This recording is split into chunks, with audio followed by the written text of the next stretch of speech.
Thank you everyone for coming in person. I think we can get started. And Casey, please introduce our speaker. Sure, I'd be delighted to. It's a real treat to have Carolyn Morley, Professor Carolyn Morley, join us from UT Austin. I think in person, this is the first in-person seminar by an external speaker since before the great pandemic of 2020 or such. I've only met Carolyn a couple times, but she does something very interesting, and I thought it would be a great opportunity to have her share her research with us. I have her bio in front of us, so I'll just give you the background there. She finished her PhD in 2016 from the University of California, Santa Cruz, where she worked on understanding the atmospheres of extrasolar planets and brown dwarfs, characterizing them, making predictions for their properties. I think that's what we're going to hear a lot about for today. Following that, and you'll have to correct me, Carolyn, if I mess any of this up, but your thesis earned the IAU PhD prize, I think, for your great work in that. And then in 2016, you started a Sagan postdoctoral fellowship at Harvard, which also turned into some kind of ITC fellowship. She has received the Annie Cannon Prize from the AAS, and now she's on the faculty at UT Austin, just up the road. So it's a great treat to have you here in person. I'm sorry we're not all there to join you. Without further ado, please, take it away. Great. Thanks for that introduction, Casey. It's great to be here. This is my first in-person talk since February of 2020 as well, and probably the last for a while as well, because I'm due with a new baby in November. So it's fantastic to be here. It's great to be able to come in person and talk to all of you here and all of you on Zoom as well. This very much reminds me of teaching, which I'm now doing in person at UT Austin for the first semester in a while, where I'm like connected to a bunch of different microphones and Zoom and have 6 different screens going. So this is great. Today I'm going to tell you about some of the work that we've been working on as a field and as my group, thinking about exoplanets, how we figure out what their atmospheres are like, and what the kind of looking towards the future and what the future brings here. Okay. So what I'm going to argue to you today is that the field of exoplanet atmospheres is currently at a turning point. We're moving from a field where the facilities we've been using are things like the Hubble and Spitzer Space Telescopes. This has really been the advent of the field of exoplanet atmospheres, has been these facilities. Of course, we've in the last couple of years said goodbye to Spitzer. So I made goodbye Spitzer cupcakes for our group meeting. But of course, we still have the Hubble Space Telescope still operating today. But what's coming up for exoplanet atmospheres is super exciting and is really being enabled by a few different facilities. But the ones that I'm going to talk about most today are the Tess mission, which is currently flying and discovering new exoplanets to look at. Then the James Webb Space Telescope, which in very exciting news to me, now has a launch date in December of this year that we are currently in, which feels pretty incredible to me. Okay. So over the last 30 years, we have been able to observe exoplanets and discover a huge number of them. So since the field started kind of 30 years ago, we've been able to make this nice inventory. So this is what the inventory looks like. So this is plotting, it looks like on Zoom, at least on this screen, the bottom is cut off, but this is the orbital period of the planets versus the mass of the planet on the y-axis. What you can see here is that there's several different populations of planets, from the very first ones that were discovered, which were the hot Jupiters, these short period massive planets, out to longer period Jupiters. Now that we've been looking for 30 years, we can see longer period planets. And then pushing down to these smaller and smaller planets, the super Earths, the sub-Neptunes, really pushing down to systems that look more like our own solar system. So now we're at the point where we've done this inventory, looks beautiful. We know lots about where planets exist. Turns out lots of different places than they exist in our solar system. Now we want to be able to go out and observe these planets in more detail, learn something about them. Okay, so from the demographics, we know that there are planets that are really common in our galaxy that are not common, that don't exist in our solar system. So here I'm showing the planet's size in Earth radii versus the number of planets that have been found with that radius. And what you can see is there's a peak just above the Earth size planets that's, we think, rocky planets, probably formed a lot like the Earth did. But then there's this other peak that's a little bit larger, right? About 2 times the radius of the Earth, for which, of course, we have no analogs in our own solar system. The next planet up in our solar system is Neptune. And so this has really been the resounding legacy of the Kepler mission, which has been discovering planets for the last few years, has been the existence of this population of planets with a little break in the middle here.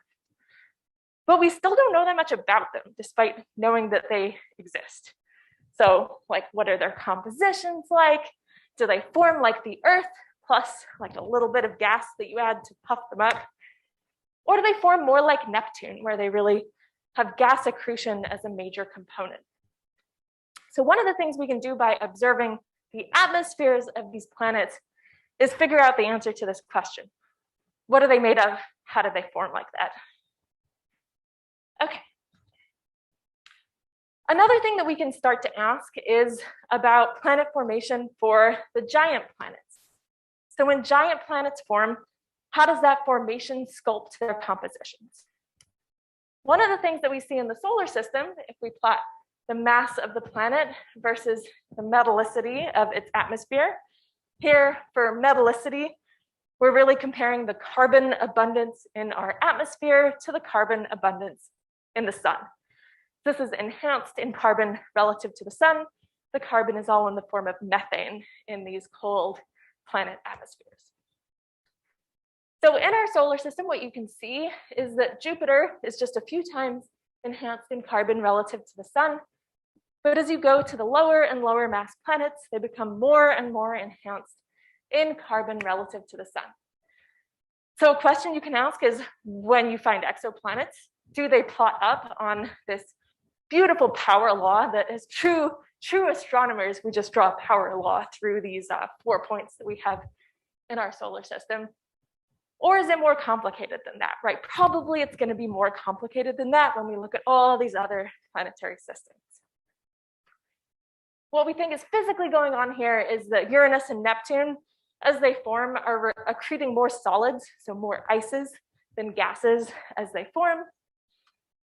But one of the questions we can start to ask is, what else does this metal enhancement depend on? And if you look at something other than carbon, is it enhanced differently than carbon? We can start to look at that as well.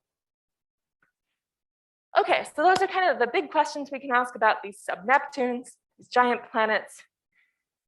What about rocky planets, right? We might want to know how planets that are closer in size to the Earth, maybe planets that could potentially have like good conditions for habitability. What's the deal with those planets? And we can start to ask these questions as well. So here's the kind of broad picture for rocky planets that I think we'll be able to answer in the coming years. So when rocky planets form, they form with kind of all of the same volatiles embedded in them. So things like carbon dioxide and water that are in their interiors.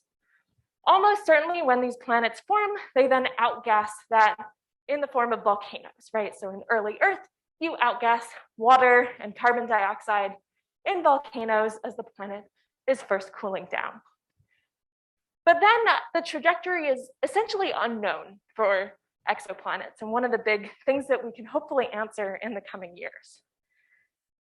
So one path would be that exoplanets, some of them at least, are more likely to retain those original kind of CO2 water-rich atmospheres that we think everything probably first formed with. So maybe more massive planets can actually retain those atmospheres for a long period of time. Another scenario, and one that we see in our solar system, is that you can have a trajectory where you lose all of the water and you end up with this kind of desiccated planet at the end. So we think this is what happened in Venus, that Venus actually was really susceptible to boiling away its oceans into the atmosphere. and then losing that atmosphere to space. And the last and possibly scariest possibility is that outside of our solar system, especially around the planets that we'll actually be able to observe in the coming years, which are planets around smaller stars, it's possible that these planets actually end up completely stripped, that it's easy for them to lose both the water and the CO2 and end up losing their atmospheres completely. Are you fixing my screen?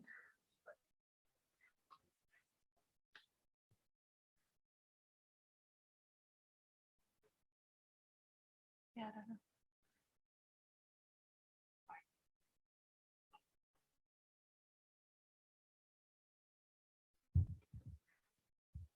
For people on Zoom, we have like the bar across the bottom. You can see how many people are heckling in the chat. Okay, so this is kind of the big set of questions that we can answer right now for rocky planets. In the future, we want to ask questions like, is there oxygen on the planets and stuff like that? But I think this is a trajectory that we can actually answer in the coming years. Okay, so how do we do this? How do we look at exoplanet atmospheres?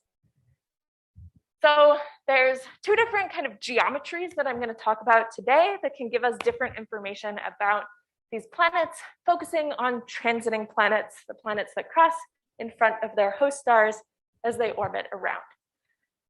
The first technique is transmission spectroscopy, where we take advantage of the fact that when the planet crosses in front of the starlight has to go through the planet's atmosphere to reach us.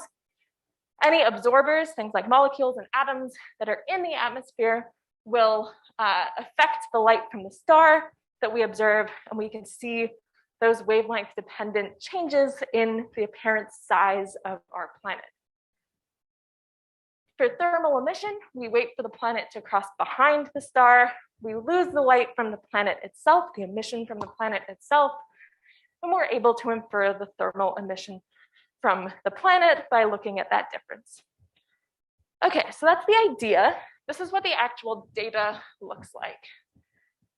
So here we have the emission spectra here on the left and the transmission spectra here on the right. This has been broken down into different colors. So these were data sets both taken by Wide Field Camera 3 on the Hubble Space Telescope. This has really been our kind of workhorse instrument for doing these kinds of observations. And this is a lot of data. So this takes 6 transits and this takes 5 eclipses to make. Each takes kind of a few hours to observe.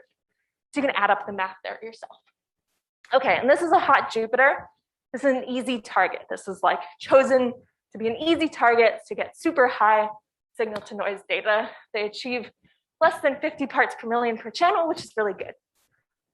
Okay, so what I'm telling you here is that the depth of this transit and the depth of this eclipse change subtly across the spectrum, and that's the change that we're actually measuring here, is this change in the transit depth and the change in the eclipse depth. You can't see that by eye, just looking at this, but if we go ahead and plot those up, so plot the top has the eclipse depths, bottom has the transit depths, you can see that as promised, they do change in the depths. And they change especially right here in the middle, right around 1.4 microns, where water vapor absorbs. So what we can do here is actually measure how much water there is in this planet's atmosphere by combining these spectra together and getting a water abundance, again, relative to solar, just like we were doing in our solar system planets. And you can see that it's pretty consistent with a solar amount of oxygen relative to hydrogen compared to the sun. Okay, so this is the technique. This is what we can do. And we've done this now for lots of planets. So we're now 19 years into the HST Spitzer era of looking at transiting planets. So for each of these kind of major results, we started by looking at kind of individual, our best pick planets. But we're really now beginning to live up to the promise that exoplanets have always had compared to looking at our solar system planets, which is that now we don't have to put 4 giant planets on a plot and draw a power law through them, we have hundreds of planets we can potentially look at. And we've looked indeed at dozens of exoplanets now. We can start to see trends in the results. Okay. So I'm going to tell you 3 general things that we've learned from looking at trends in the atmospheres of exoplanets. So the first is this, that exoplanets have a really diverse range of atoms and molecules in their atmospheres compared to the solar system planets. We detect water really regularly. Water is super common in these planets, gaseous water, right, gas, H2O gas.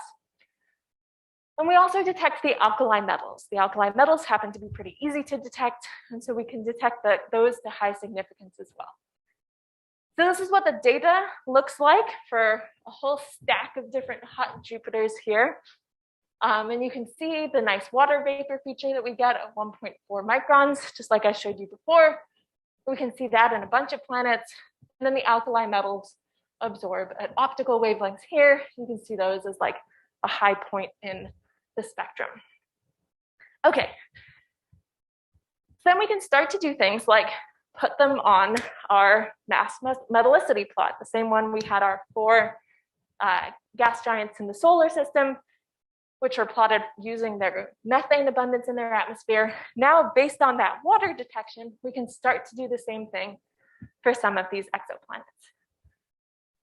What you can start to see is that there's more diversity in the exoplanets, but that these measurements are extremely challenging. There are big error bars on the data for the exoplanets compared to the data for the solar system planets. And so this is the kind of thing that we want to refine moving forwards to be able to get higher precision results using not just water vapor, but other species as well. So this is kind of the status of how the field looks right now for this topic. Carolyn, can I ask a question? Yeah. Yeah, if you said it, I just missed it. Now it seems important. Are the metallicity abundances of the parent stars all about solar as well? Yeah, that's a good question. They tend to be pretty close to solar because hot Jupiters are more common around metal-rich stars than they are around metal-poor stars. So here, indeed, we're comparing to solar. It doesn't really matter on this plot because the error bars are so big that it doesn't really move them that much. But certainly in the future, one of the things people are doing is getting really nice, like really high signal to noise stellar spectra from the ground to be able to do this kind of properly relative to the stars, not our sun. Okay. I was thinking at some point this has to break down, like the line can't extend indefinitely to the right because you'd go past, like, the sun. It would have to kind of taper off toward 1 on this axis, right? Or you would expect that. I would. Maybe I'm naive. Oh yeah, this is something that really annoys people who study like stars and brown dwarfs when people make this plot, because it has to stop, right? Like around, if you look at like brown dwarfs in our local neighborhood, which I also study and I'm not talking about today, but like they're solar metallicity. They don't like get sub-solar. Yeah. Right. Okay. Yeah. Thanks. So this is just a really naive line to draw. Yeah. Yeah. Okay. That's okay. Thank you. Okay, cool. Okay, so the second major thing that we've learned is that clouds and or hazes, and I'll talk about kind of what we think for both clouds and hazes, are important. So now we're looking at the same data here, but now what I've pointed out to you is that the top of the plot, you should see bigger molecular features, like a bigger water vapor feature, larger sodium and potassium features. And as you get closer and closer to the bottom of the plot, you end up with spectra where you've actually kind of muted out that signal. So you see much flatter spectra here and maybe slightly sloped up towards optical wavelengths. What's happening here is that you have a material that absorbs kind of continuously at many wavelengths that's absorbing here like a cloud or haze material, some kind of solid particles in the atmosphere. So just like trying to like look through the fog or look through the smog and you can't see anything, the same thing is true for our cloudiest planets here. And this has been kind of a problem for a lot of planets. This is one of the things that limits our ability to detect things, is that we have these materials that are making their spectra look more featureless than they otherwise would be. So because our data looks like this, right, we're not seeing like strong signals from the clouds themselves. This means that for any individual observation of a single planet, we can't actually tell which clouds and hazes are forming in the atmosphere. But we can start to leverage trends. So we can start to look at which planets are cloudy, which planets aren't, and do we see this happen for certain kinds of planets at certain temperatures, things like that. Okay, so what do we expect? So we expect, when we have clouds forming in the atmosphere, we expect the temperature to really strongly control which clouds can form, because what condenses, right, at a given temperature, what condenses changes, right, with a given temperature. So here's an illustration of what we might expect. So this is plotting temperature on the x-axis versus pressure. So pressure is plotted backwards. So the top of the plot is the top of the atmosphere. The bottom of the plot is the deep atmosphere. The solid lines here are all model pressure temperature profiles. Then the dashed lines here represent where different materials can condense.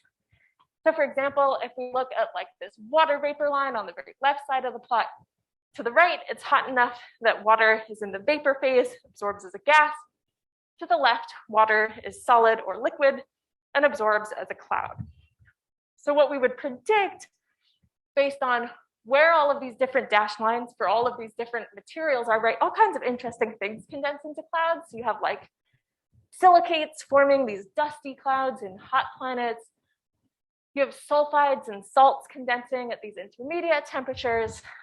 So if you look at what condenses and how abundant it is, so like what materials are forming it, what we would predict is that the thickest clouds would be at 12 to 1800 Kelvin, which is where the silicates are forming. Silicate is a cosmically super abundant set of elements, right? Magnesium, silicon, oxygen.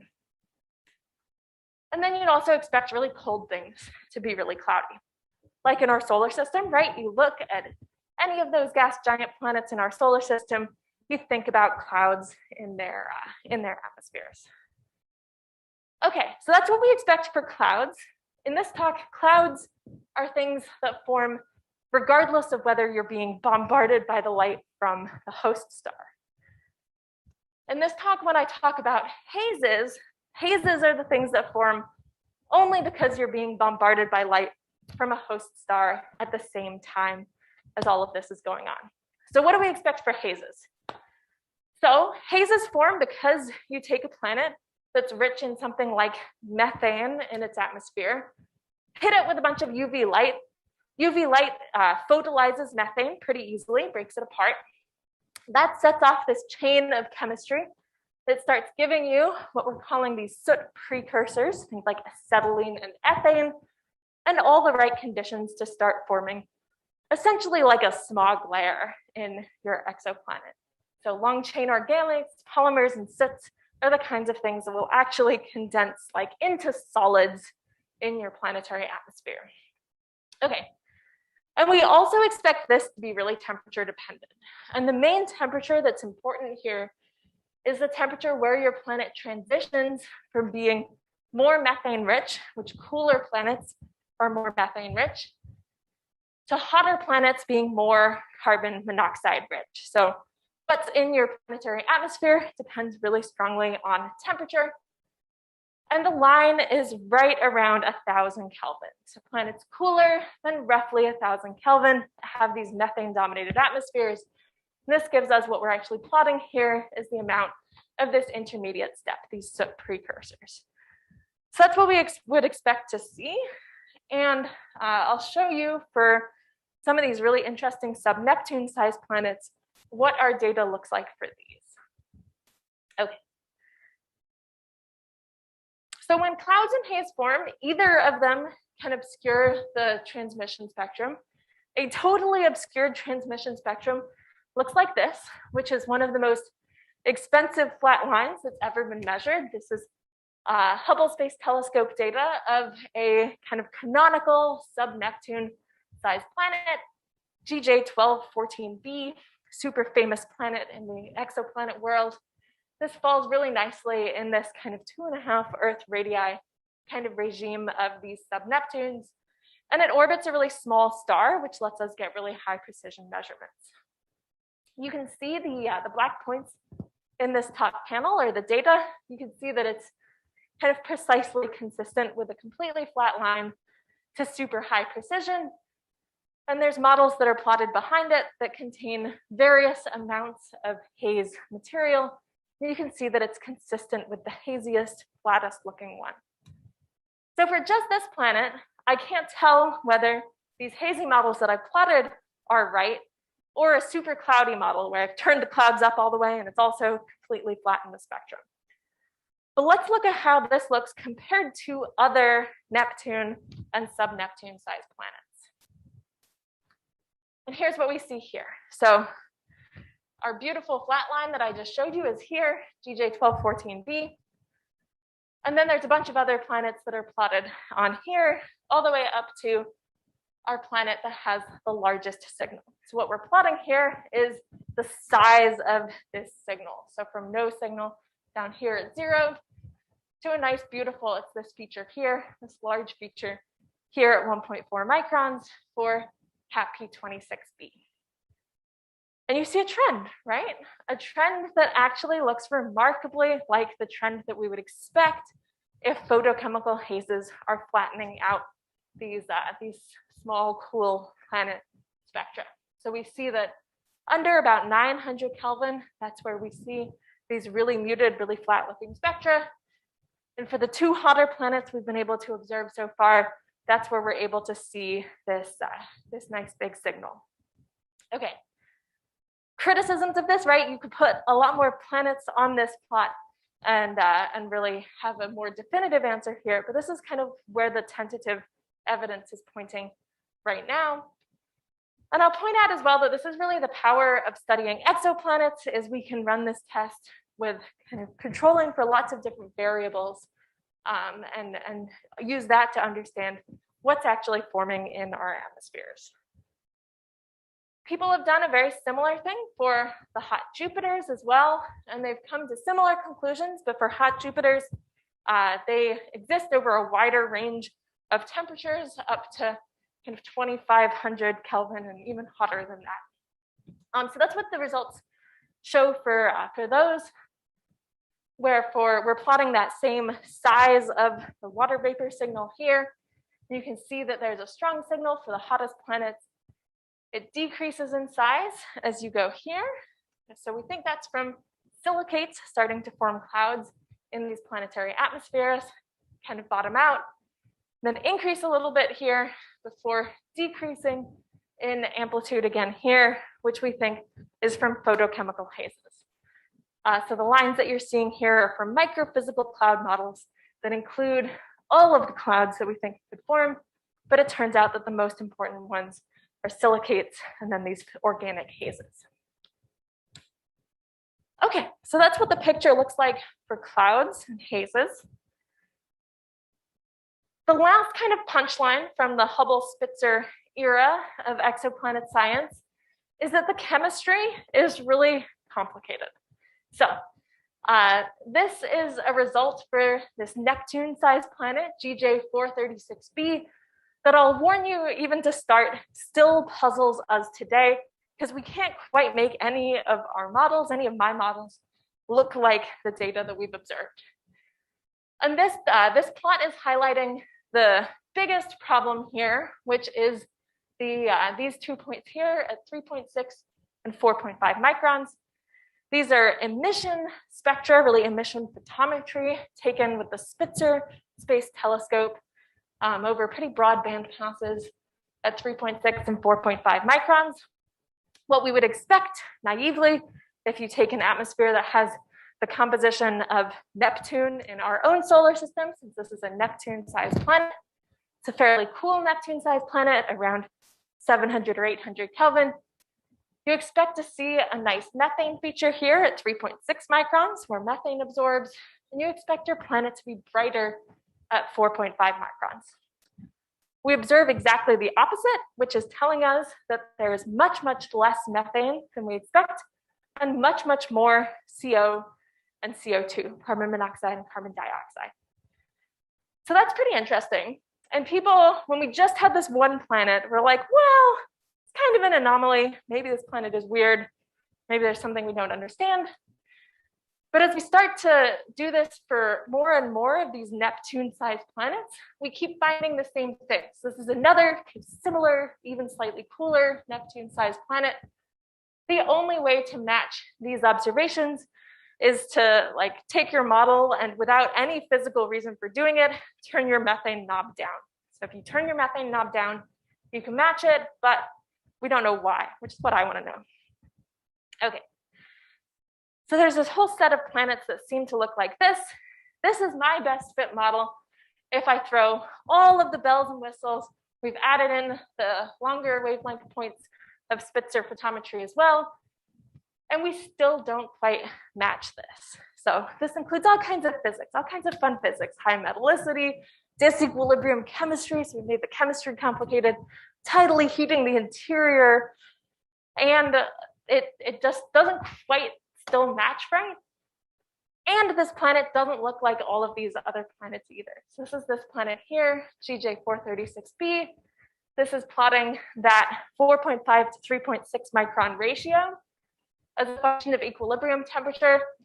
And you can see that really the Neptunes are all over the map in terms of this, flux ratio, which is really telling us about the carbon chemistry. And we don't understand why. So that's pretty interesting. This remains one of our mysteries walking in to the era of James Webb. Okay. So these are our punchlines from our HST Spitzer era. Exoplanets have this diverse range of molecules and atoms, so we can now routinely detect, which is fantastic. Clouds and hazes are important, and we think they're made mostly of silicates at high temperatures and organics at lower temperatures.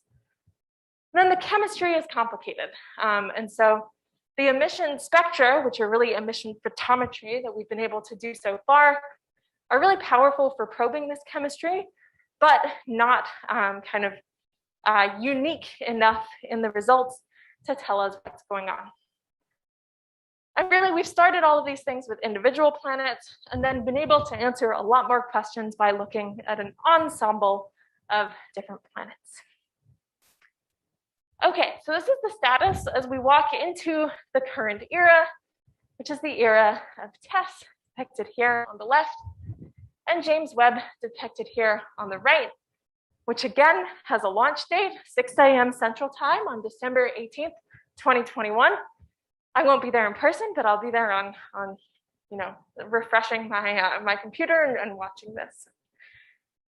Okay, so let's talk first about Tess. So what Tess is doing, Tess is looking right now, it's currently in its extended mission. Tess is inventorying our sky.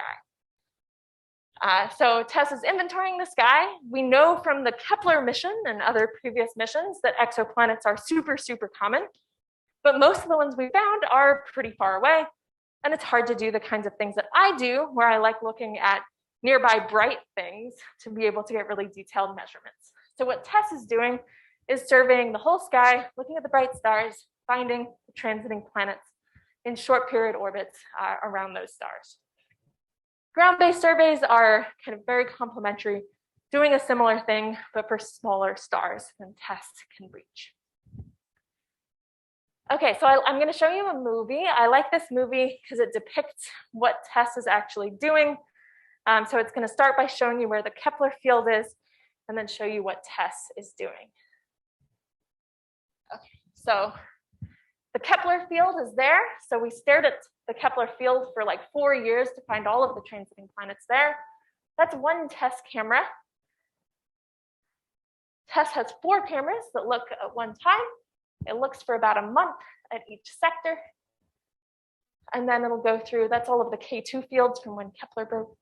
And then it fills in all of these Tess fields through the sky till it looks like that, and we've covered almost the whole sky.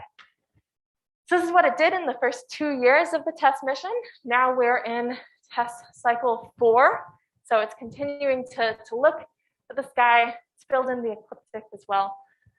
So we're, this is exciting, and this is really kind of fundamental for people in my field, is that we will end this Tess era with something that we've never had before.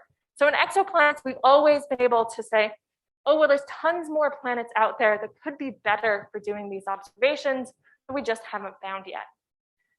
But Tess is finding them. So we will end this era with something we've never had before.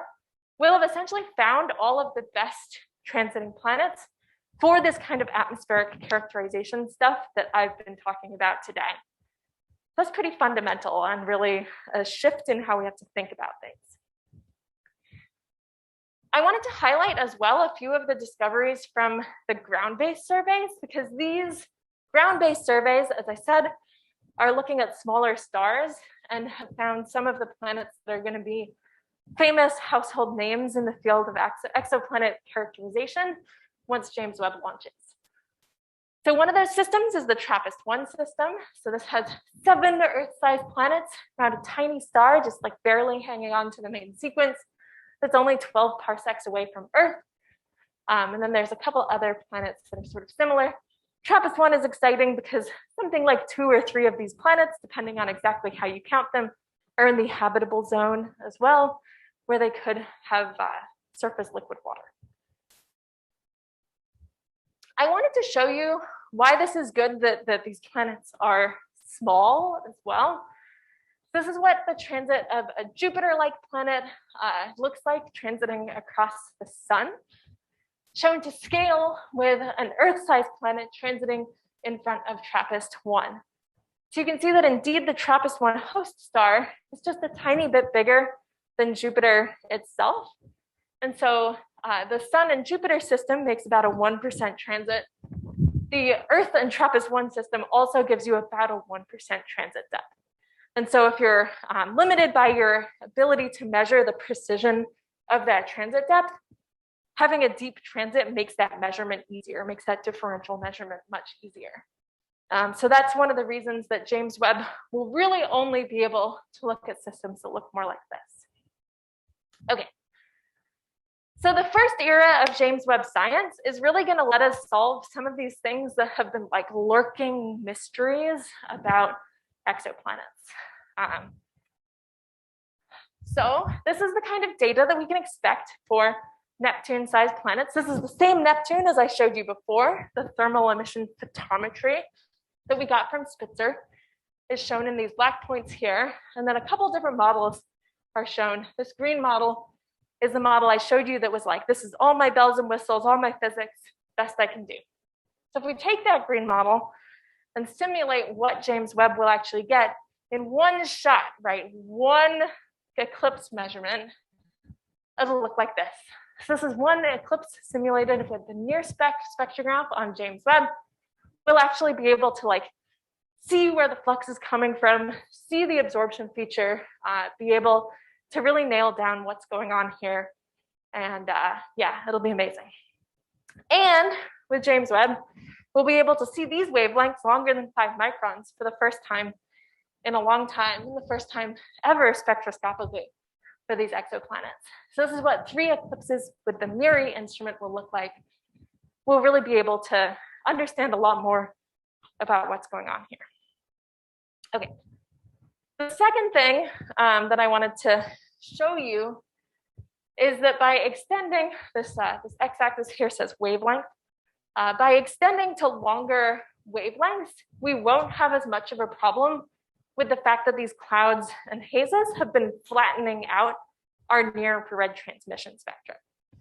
This is the same GJ1214b, that's super flat, totally consistent with a flat line spectrum that I showed you earlier, and 2 different models that go through it, one of which has hazes, lower metallicity, 50 times solar, the other of which is cloudy, higher metallicity, 1,000 times solar, simulating what the data looks like with the MIRI spectrograph here. and near spec here. You can see that you'll actually be able to tell the difference between these models, and perhaps more importantly, make measurements that are not of flat lines, which everybody would be super excited about, because then we can do things like calculate what the carbon abundance in this atmosphere is and things like that. So it looks very promising for kind of breaking some of these problems that we had in the era where we could really only do spectroscopy shorter than 2 microns. Okay. And then the other thing I want to talk about is some of the work that we've been doing on figuring out how we can actually nail down what these clouds are made of. So I argued that from this temperature dependence, we can tell that there's silicate clouds forming there-ish, right? Cooler than about 2000 Kelvin. We're dominated by these silicate clouds. And one of the things that we can do is actually look at that silicate absorption feature. So if you look, this is my graduate student, Jessica Luna. She's just published this paper on this topic, seeing what we can do with James Webb. So if you look at silicates, they have this absorption feature right around 9 to 10 microns. And one of the cool things is that the location of the silicate feature depends on composition. So whether your silicate is made of the crystalline enstatite versus forsterite, whether it's crystal versus amorphous, how much magnesium versus iron it is, all these details turn out to actually give you information here in where this peak is. And this feature is also really dependent on particle size. So we have all of this information in the structure of what our silicate peak actually looks like. And so we'll be able to, this is actually data of a brown dwarf that Jessica has fit using her models. And what she's seeing is that these clouds indeed look like they're silicates. And in fact, she can tell what kind of silicate it actually is as well. It looks like enstatite for this particular object. And so we can really, for exoplanets as well, nail down exactly what these clouds are like using actual like absorption features rather than only being able to leverage trends to understand what the clouds are like. Okay. So James Webb will also let us observe new kinds of objects that we have not been able to observe in the HST Spitzer era very well. So the two that I'm going to talk about in the next couple minutes are objects that are colder than we've ever been able to observe before, and then objects that are smaller than we've ever been able to observe before. So let's start with the cold things. I like really cold things. Okay, so ground-based spectroscopy, really ambitious ground-based spectroscopy, has really been paving the way for this science. So I'm highlighting another graduate student's work here. This is Brittany Miles at UC Santa Cruz, who's been leading the observations for this project, and I've been leading the modeling side. So she's looking at these cold brown dwarfs, so cold free-floating objects. These are the objects that are most similar in temperature to Jupiter. So the coldest one we found is about 250 Kelvin, whereas Jupiter is about 130 Kelvin. And these objects are also tend to have masses that are similar to the masses of planets. Because to have had an object that cools down to be 250 Kelvin within the age of the universe has to be a pretty low mass object. So we think they have masses kind of in the 1 to 10 Jupiter mass range for a lot of these. Okay, so she's been getting spectra from the Gemini Telescope. And this is what her spectra look like. So this is plotting from the hottest object at the top to the coldest object at the bottom. So I remember when she sent me the spectra. So the spectra are in the colors here, and then the models are shown in the gray points behind them, binned to the same resolution. She sent me these spectra and she's like, Caroline, I think I did all of the data parts right. Like I triple checked it. She was a really junior graduate student at the time. It's like I triple checked it. I'm pretty sure it's all right, but it really doesn't look like your models. I was like, oh yeah, it really doesn't look like my models. Hey, I know what's going on there. So it turns out that there's a species that's absorbing in these spectra that we did not predict in our models. So let's look at that. We'll zoom into the highest signal to noise one here, which is for this object UGPS 0722. And you can see here, there's kind of this feature at like 4.6 to 4.8 microns where there's absorption that we're not accounting for. What I realized is that that's carbon monoxide.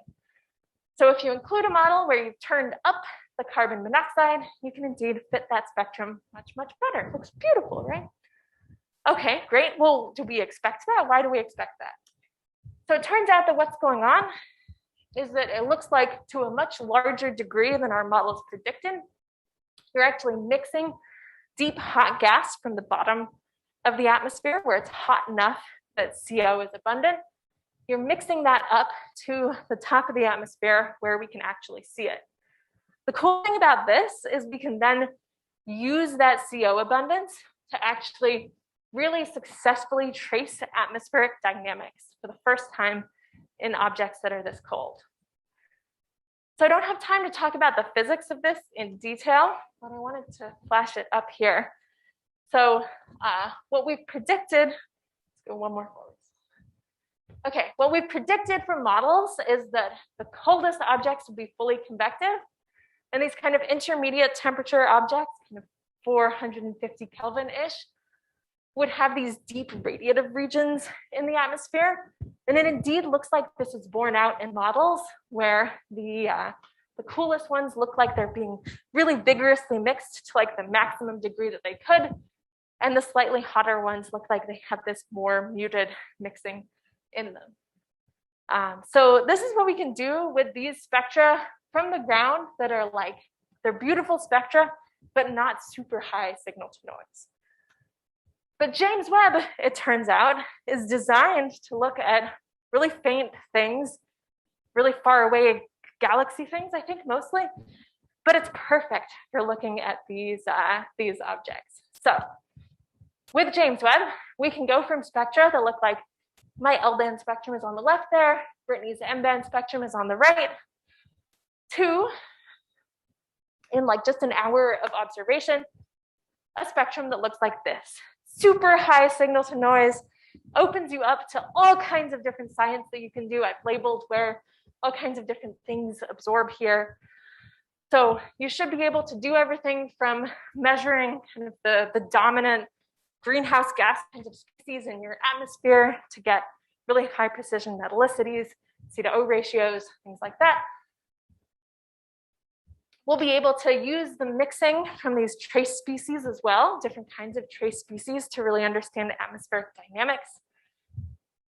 My pet project is that we can probably detect deuterium for the first time outside of the solar system in a kind of planetary-like object using a feature here. It's from deuterated methane, CH3D. And we can also start to ask questions about the clouds. So like what temperature water actually condenses into these ice clouds. So for these cold objects, James Webb is perfect and we'll be able to do all kinds of cool science. Okay, last I'm going to tell you really quickly, this is the story that I introduced before, thinking about terrestrial planets and what we can ask about them. So I'll remind you, we have terrestrial planets that start out with thick CO2 and water atmospheres. We think that should be relatively common across the galaxy. But then there's these different scenarios that we really don't know which of these will be more common at all, whether you tend to end up with retained atmospheres, with Venus-like atmospheres where they've had a runaway greenhouse, evaporated the oceans, and then lost it to space, or whether when we look at these exoplanets around these pretty different stars to the sun, they end up looking like they've completely lost their atmospheres. There's nothing for us to measure, perhaps not very habitable planets either. So this is our plan, and I'm going to illustrate this with actually data that we do have now for a really special system, the LHS 3844 system. This is one of the first planets that was found with Tess, and with this, it was actually a bright enough star and a short enough period planet that we could do this with the Spitzer Space Telescope. So the idea here is that you can observe the entire orbit of an exoplanet You can see when the planet crosses in front of the star and you get the transit, behind the star and you get the secondary eclipse. But you can actually see the planet go from the night side being in view to the day side being in view. If the night side and the day side are the same temperature, you won't see like a shift in how bright it is in this phase curve. But if the day side is much brighter than the night side, then you'll see the flux increase as the day side comes into view. So the idea here is that if a planet has a thick atmosphere, something like Earth or Venus, it takes the heat from the day side and circulates it around the planet to the night side. So the day and night side of the Earth are not that different in temperature, just a few degrees. If a planet instead does not have an atmosphere or has a super thin atmosphere, then you end up with a really hot day side and a really cold night side. More like what our moon actually looks like, really hot day side and a really cold night side. So for this planet, Laura Kreidberg led these observations with the Spitzer Space Telescope, and it looks like this. So what you see here, this is the secondary eclipse. This is no light from the planet itself because the planet's behind the star. You see that at the beginning of this plot, when the night side is in view, that's indeed consistent with zero flux from the planet itself. That tells us that there's a really cold night side of the planet. It increases as the day side comes into view. That tells you there's a really hot night side. So in fact, for this system, this high day-night temperature contrast means that there's no thick atmosphere on this system. We want to do the same thing essentially as this with James Webb.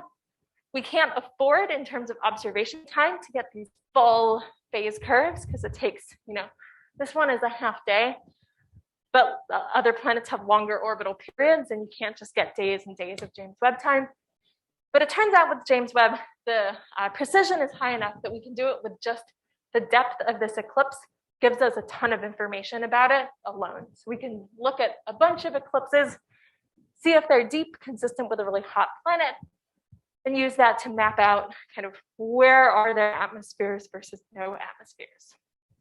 If we find atmospheres, we'll be able to get beautiful spectra that look like this for terrestrial planetary atmospheres. This is simulating one of the ones that we can do in the TRAPPIST-1 system. Really the questions we can ask and perhaps answer with James Webb is if they have these atmospheres, and then if they do, what are the main greenhouse gases? So on Earth, that's something like water vapor you'd be able to detect. On Venus, it's carbon dioxide that you'd be able to detect. And this is what transit spectra would look like, and then secondary eclipse spectra down here. Okay.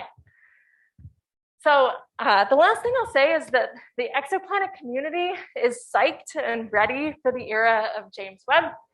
In the HST Spitzer era, this is what the breakdown of science has looked like in terms of observing time on these facilities. It ended up by the end being about 18% exoplanets. And in James Webb Cycle 1, we are already at about 25% of the time going to this exoplanet science. So we're really excited about that. We have lots of ideas. This is really a great facility for this kind of science. So I'll put my conclusions up here. We're transitioning from this era, this HST Spitzer era. It's really been the first discoveries of exoplanet atmospheres and transition to really being able to look at an ensemble of planets with robust detections. With Tess, we're finding all the best targets for these future studies, and James Webb is really going to allow us to ask different questions and really change the questions we can ask and answer for individual objects. And then within a couple of years, we'll be able to really ask the statistical questions again for an ensemble of exoplanets. So I'll stop there and I will take any questions either from the audience or from Zoom. Thanks.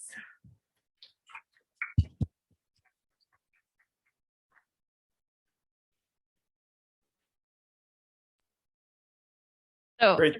I was going to say, I'm happy to field questions, but I'm also happy to let someone do that in the audience. I would just recommend for people in the audience, Carolyn, if you can repeat the question, because it'll be hard to hear them. Okay, yeah.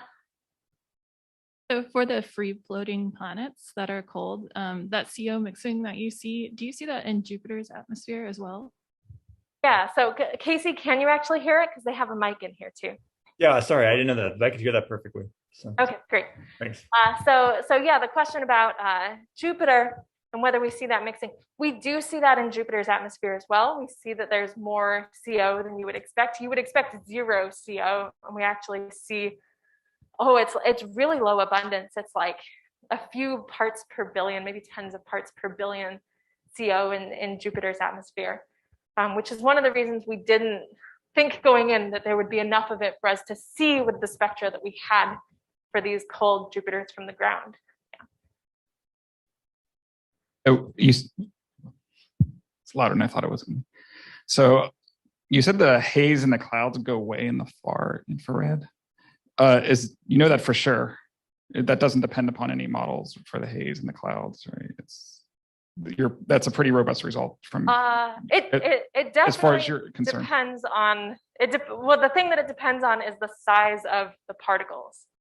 So if you have particles that are managing to stay high enough in the atmosphere, but are like, softball sized, then they will absolutely absorb at 10 microns. Softball is like an exaggeration, but what we think should happen is that up that high in the atmosphere, you'll really only be able to have the small particles, and the small particles absorb much more at optical and near infrared wavelengths than they do in the mid infrared. But this is one of the things that keeps me up all night, is that like my models have not been exactly correct at predicting the drop off, because it depends on the details. Yeah. Very quick question too is has there been any transmission studies for brown dwarfs? No, because the size of the features depends kind of linearly on the surface gravity, and brown dwarfs have higher surface gravity. So even you had some sort of, I think, 1,000 Kelvin or something. Those were your highest points, 2,000 Kelvin maybe. There's nothing above that in temperature that you've observed. There are hot Jupiters that are at higher temperatures that have been observed. So at those high temperatures, you can do it at optical wavelengths. You can often do it with ground-based high-resolution spectroscopy as well. And so people have seen all kinds of like metal lines in the super hot Jupiters. There's our most extreme hot Jupiter is about 4,000 Kelvin. It's the temperature of a K star, Kepler 9b, or I'm getting the name wrong. But yeah, so yeah, we can do all kinds of different things, yeah, and see interesting features for the super hot Jupiters as well.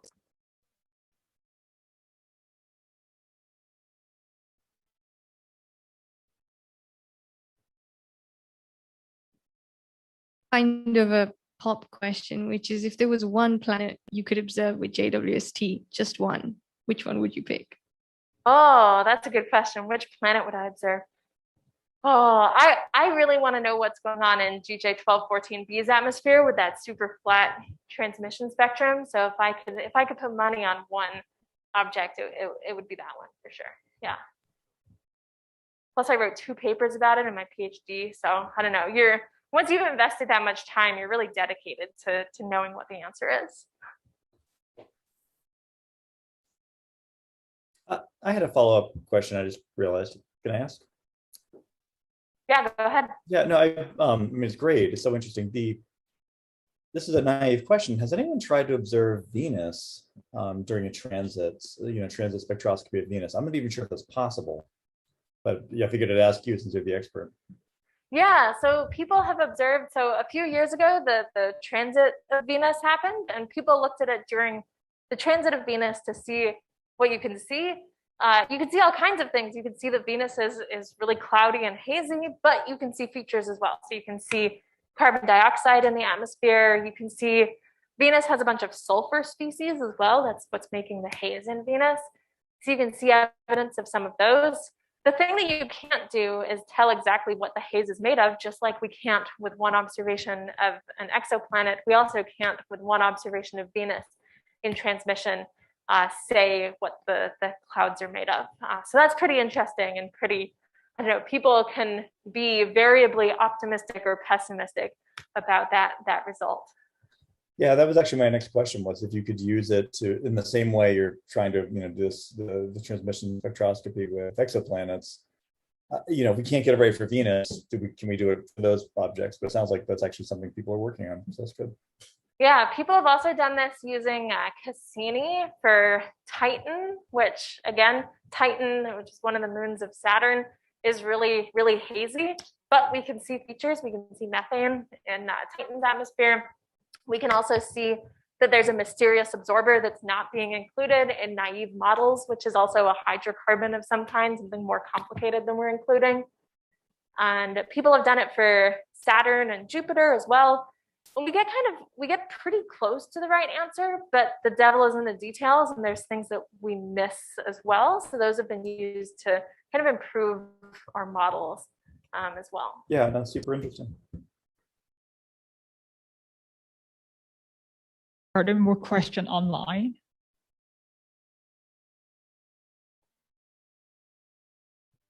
Okay. If not, let's thank the speaker on Zoom or also in person. Thank you. And Casey, do you have final words or? I really have no final words. So since you put me on the spot, I'll go ahead and say a couple. But thank you, Carolyn. It's really interesting. So, and I guess we'll have to invite you back once, after. I won't describe what you described in December. I'm too superstitious, but hopefully that goes well. And in a couple, a year or so, we'll have to have you back to tell us what you found out. Sounds great. Thanks very much.